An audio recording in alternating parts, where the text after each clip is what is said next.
এটা তো আমরা সংসদে নির্ধারিত হবে যে দলীয় প্রতীকে হবে নাকি আপনার দলীয় প্রতীকে হবে না।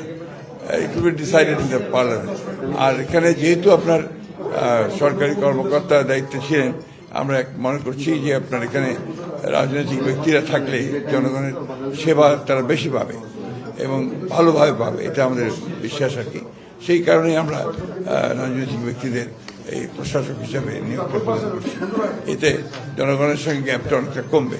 এটা আমার ব্যক্তিগত আপনার মতামতের কোনো সুযোগ নেই। এখানে আমাদের দলীয় সিদ্ধান্ত আছে, সেই সিদ্ধান্ত অনুযায়ী কাজ করবো আমরা।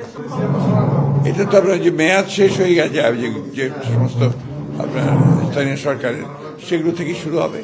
যেগুলোর মেয়াদ শেষ হলো সেগুলো শুরু হবে। এটা তো আপনার নিয়ম আছে না। চট্টগ্রামের তো আপনার এখনো বাকি আছে অনেক দিন।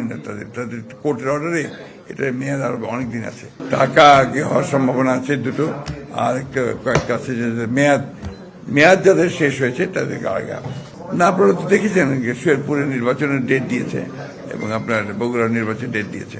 এইটা তো আপনার এইভাবে এখনই বলা যাবে না। এটা তো আমরা যখন দেখবো এক এক করে বাই ফেজ, এটা তো চলমান প্রক্রিয়া। আপনার এই লোকাল গভর্নমেন্ট ইলেকশনও কিন্তু একটা চলমান প্রক্রিয়া।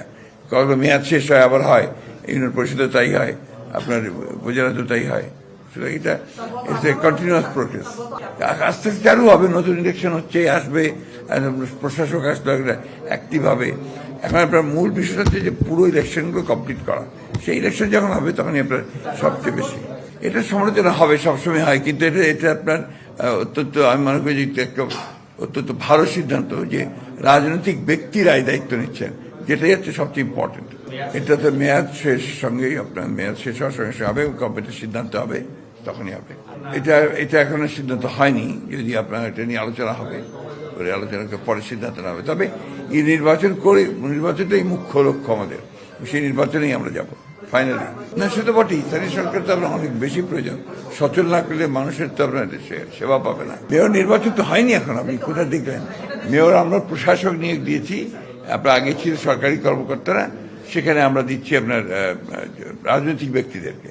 আমরা মনে করছি যে রাজনৈতিক ব্যক্তিদের দিয়ে আমরা জনগণের সঙ্গে সম্পৃক্ততাটা বাড়বে, তাদের সমস্যাগুলোর সমাধান দ্রুত হবে। এটা হচ্ছে প্রথম কাজ। এবং যখনই একটা কর্পোরেশনের মেয়াদ যে বিষয়টা আসবে, গভর্নমেন্টের সিদ্ধান্ত যে ইলেকশন হবে।